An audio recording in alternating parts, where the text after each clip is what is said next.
সেনাবাহিনীকে বিতর্কিত করলে দেশ বড় ঝুঁকিতে পড়বে বলেছেন জামায়াতের আমির। সন্ধ্যায় যমুনায় যাচ্ছে বিএনপি। বিএনপি শুধু নির্বাচন নিয়ে কথা বললে বাংলাদেশ আশাহত হয় বলেছেন সার্জিস আলম। জামায়াতের আমির বলেছেন এই মুহূর্তে দরকার অর্থবহ সংলাপ। শুনছিলেন সংবাদ শিরোনাম, এবারে বিস্তারিত।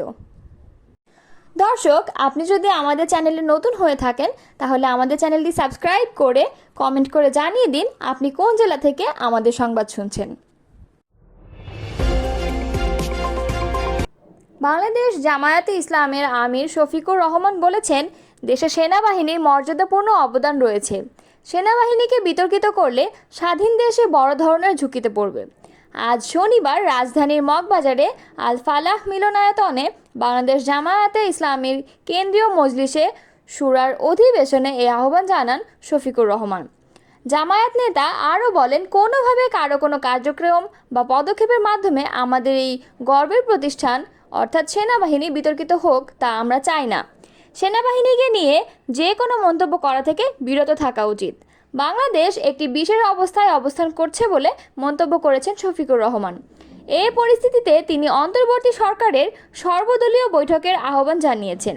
সংঘাত এবং কাদা ছোড়াছুড়ির মধ্য দিয়ে জাতিকে অনিশ্চয়তার দিকে ঠেলে দেওয়া কোনোভাবেই সমুচিত হবে না বলে মনে করেন শফিকুর রহমান।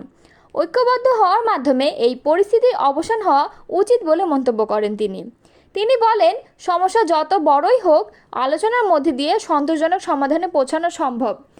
এজন্য অন্তর্বর্তী সরকারকে সর্বদলীয় বৈঠকের জন্য আহ্বান জানিয়েছি।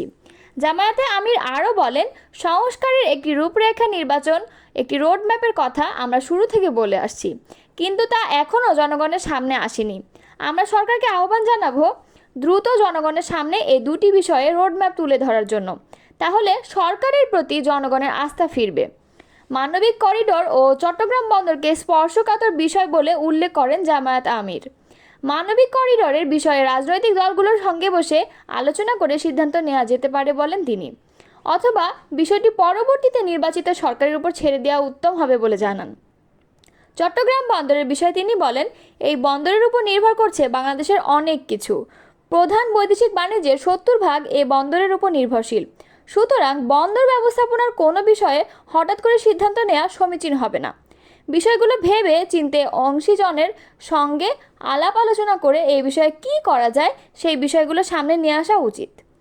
জাতীয় নির্বাচনের বিষয়ে জামায়াত আমির বলেন, প্রধান উপদেষ্টা নির্বাচনের যে টাইমলাইন দিয়েছেন আমরা শুরু থেকে তা মেনে নিয়েছি। আমরা জামায়াত ইসলাম শুরু থেকে সহায়তা করে আসার চেষ্টা করছি। অন্তর্বর্তী সরকারকে সহযোগিতা করতে অন্যান্য রাজনৈতিক দল ও সংগঠনগুলোর প্রতি আহ্বান জানান জামায়াত আমির। বাংলাদেশ জামায়াতে ইসলামের আমির শফিকুর রহমান বলেছেন, দেশে সেনাবাহিনীর মর্যাদাপূর্ণ অবদান রয়েছে। সেনাবাহিনীকে বিতর্কিত করলে স্বাধীন দেশে বড় ধরনের ঝুঁকিতে পড়বে। আজ শনিবার রাজধানীর মগবাজারে আল ফালাহ মিলনায়তনে বাংলাদেশ জামায়াতে ইসলামীর কেন্দ্রীয় মজলিসে শুরার অধিবেশনে এই আহ্বান জানান শফিকুর রহমান। জামায়াত নেতা আরও বলেন, কোনোভাবে কারো কোনো কার্যক্রম বা পদক্ষেপের মাধ্যমে আমাদের এই গর্বের প্রতিষ্ঠান অর্থাৎ সেনাবাহিনী বিতর্কিত হোক তা আমরা চাই না। সেনাবাহিনীকে নিয়ে যে কোনো মন্তব্য করা থেকে বিরত থাকা উচিত। বাংলাদেশ একটি বিশেষ অবস্থায় অবস্থান করছে বলে মন্তব্য করেছেন শফিকুর রহমান।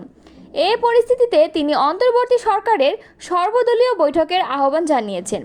সংঘাত এবং কাদা ছোড়াছুড়ির মধ্য দিয়ে জাতিকে অনিশ্চয়তার দিকে ঠেলে দেওয়া কোনোভাবেই সমুচিত হবে না বলে মনে করেন শফিকুর রহমান। ঐক্যবদ্ধ হওয়ার মাধ্যমে এই পরিস্থিতির অবসান হওয়া উচিত বলে মন্তব্য করেন তিনি বলেন, সমস্যা যত বড়ই হোক আলোচনার মধ্যে দিয়ে সন্তোষজনক সমাধানে পৌঁছানো সম্ভব। এজন্য অন্তর্বর্তী সরকারকে সর্বদলীয় বৈঠকের জন্য আহ্বান জানিয়েছি। জামায়াতে আমির আরও বলেন, সংস্কারের একটি রূপরেখা নির্বাচন একটি রোডম্যাপের কথা আমরা শুরু থেকে বলে আসছি, কিন্তু তা এখনও জনগণের সামনে আসেনি। আমরা সরকারকে আহ্বান জানাবো দ্রুত জনগণের সামনে এই দুটি বিষয়ে রোডম্যাপ তুলে ধরার জন্য। তাহলে সরকারের প্রতি জনগণের আস্থা ফিরবে। মানবিক করিডোর ও চট্টগ্রাম বন্দরকে স্পর্শকাতর বিষয় বলে উল্লেখ করেন জামায়াত আমির। মানবিক করিডোরের বিষয়ে রাজনৈতিক দলগুলোর সঙ্গে বসে আলোচনা করে সিদ্ধান্ত নেওয়া যেতে পারে বলেন তিনি, অথবা বিষয়টি পরবর্তীতে নির্বাচিত সরকারের উপর ছেড়ে দেওয়া উত্তম হবে বলে জানান। চট্টগ্রাম বন্দরের বিষয়ে তিনি বলেন, এই বন্দরের উপর নির্ভর করছে বাংলাদেশের অনেক কিছু। প্রধান বৈদেশিক বাণিজ্যের 70% এই বন্দরের উপর নির্ভরশীল। সুতরাং বন্দর ব্যবস্থাপনার কোনো বিষয়ে হঠাৎ করে সিদ্ধান্ত নেওয়া সমীচীন হবে না। বিষয়গুলো ভেবে চিন্তে অংশীজনের সঙ্গে আলাপ আলোচনা করে এই বিষয়ে কী করা যায় সেই বিষয়গুলো সামনে নিয়ে আসা উচিত।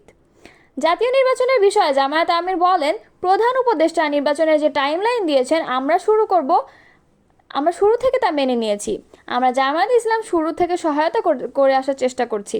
অন্তর্বর্তী সরকারকে সহযোগিতা করতে অন্যান্য রাজনৈতিক দল ও সংগঠনগুলোর প্রতি আহ্বান জানান জামায়াত আমির। গণ অভ্যুত্থানের পর বিএনপির মতো বড় দল সব কিছু বাদ দিয়ে খালি নির্বাচন নিয়ে কথা বললে আমরা আশাহত হই। বাংলাদেশ আশাহত হয় বলে মন্তব্য করেছেন জাতীয় নাগরিক পার্টির উত্তরাঞ্চলের মুখ্য সংগঠক সার্জিস আলম। শুক্রবার রাতে তিনি নিজের ভেরিফাইড ফেসবুক আইডিতে এই পোস্টে এসব কথা লিখেছেন। পোস্টে সার্জিস আলম বলেন, আজকে বিএনপির সালাউদ্দিন ভাই বলেছেন চলমান সংকট সমাধানের একমাত্র পথ নির্বাচনী রোডম্যাপ দেয়া। এই মুহূর্তে বিএনপি বাংলাদেশের সবচেয়ে বড় রাজনৈতিক দল। সেই হিসেবে তাদের কাছ থেকে আমাদের এবং বাংলাদেশের মানুষের প্রত্যাশা অনেক বেশি, তাদের দায়বদ্ধতাও সবচেয়ে বেশি। সমাধানের একমাত্র পথ হিসেবে যখন নির্বাচনী রোডম্যাপের কথা বলা হয়, তখন জুলাই অভ্যুত্থানে অংশগ্রহণ করা সাধারণ জনগণ আশাহত হয়, শহীদ পরিবারের সদস্যরা আশাহত হয়, আহত যোদ্ধারা আশাহত হয়। কোটি মানুষ যে আকাঙ্ক্ষাকে সামনে রেখে 5 আগস্ট জীবনের মায়া না করে রাজপথে নেমে এসেছিল, তাদের স্বপ্নভঙ্গ হয়। তাই সালাউদ্দিন ভাইসহ বিএনপির কাছে আহ্বান থাকবে, নির্বাচনের রোডম্যাপ চাওয়ার পাশাপাশি গণহত্যার বিচারের রোডম্যাপ চান, দেশের মৌলিক সংস্কারের রোডম্যাপ চান, জুলাই গণহত্যার নির্দেশদাতা খুনি হাসিনার বিচারের রোডম্যাপ চান। এত বড় একটা গণ অভ্যুত্থানের পর বিএনপির মতো বড় দল সব কিছু বাদ দিয়ে খালি নির্বাচন নিয়ে কথা বললে আমরা আশাহত হই, বাংলাদেশ আশাহত হয়। বিএনপির স্থায়ী কমিটির সদস্য খন্দকার মোশাররফ হোসেনের নেতৃত্বে শনিবার 24 মে সন্ধ্যা 7:30টার দিকে রাষ্ট্রীয় অতিথি ভবন যমুনায় যাবে প্রতিনিধি দলটি। বিএনপির প্রেস উইং থেকে এই তথ্য নিশ্চিত করা হয়েছে। এর আগে গত শুক্রবার রাতে প্রধান উপদেষ্টার প্রেস উইং থেকে জানানো হয়, বিএনপি ও জামায়াত দুই দলের সঙ্গে আলাদা আলাদাভাবে বৈঠক করবেন প্রধান উপদেষ্টা। শনিবার সন্ধ্যা 7টায় বিএনপি এবং রাত 8টায় জামায়াতের সঙ্গে বৈঠক হবে। এদিকে গত 19 মে থেকে দেশের উদ্ভূত পরিস্থিতি নিয়ে প্রধান উপদেষ্টার সঙ্গে সাক্ষাতের চেষ্টা করেও কোনো সাড়া পাওয়া যায়নি বলে অভিযোগ করেছিলেন বিএনপির স্থায়ী কমিটির সদস্য সালাউদ্দিন আহমেদ। তিনি বলেন, বিএনপি সোমবার থেকে প্রধান উপদেষ্টার সাথে সাক্ষাতের চেষ্টা করেও পায়নি। সরকারের ভেতরের আওয়ামী দোসর এবং উচ্চাভিলাষী কেউ কেউ বিএনপিকে প্রতিপক্ষ ভাবে। অন্যদিকে বৃহস্পতিবার জামায়াতে ইসলাম কেন্দ্রীয় নির্বাহী পরিষদের এক জরুরি বৈঠক থেকে দলটির আমির জরুরি সর্বদলীয় বৈঠক ডাকতে প্রধান উপদেষ্টার প্রতি আহ্বান জানান। এছাড়া এনসিপির আহ্বায়ক নাহিদ ইসলাম বৃহস্পতিবার সন্ধ্যায় প্রধান উপদেষ্টার সঙ্গে সাক্ষাৎ করেন। এ সময় তিনি কোনো সিদ্ধান্ত নেওয়ার আগে জুলাই অভ্যুত্থানের আকাঙ্ক্ষা, জুলাইয়ের ত্যাগের প্রতি দায়বদ্ধতা, তার প্রতি পুরো দেশের মানুষের আস্থা এবং জাতীয় ঐক্যের বিষয়টি ভেবে দেখার জন্য প্রধান উপদেষ্টাকে অনুরোধ জানান।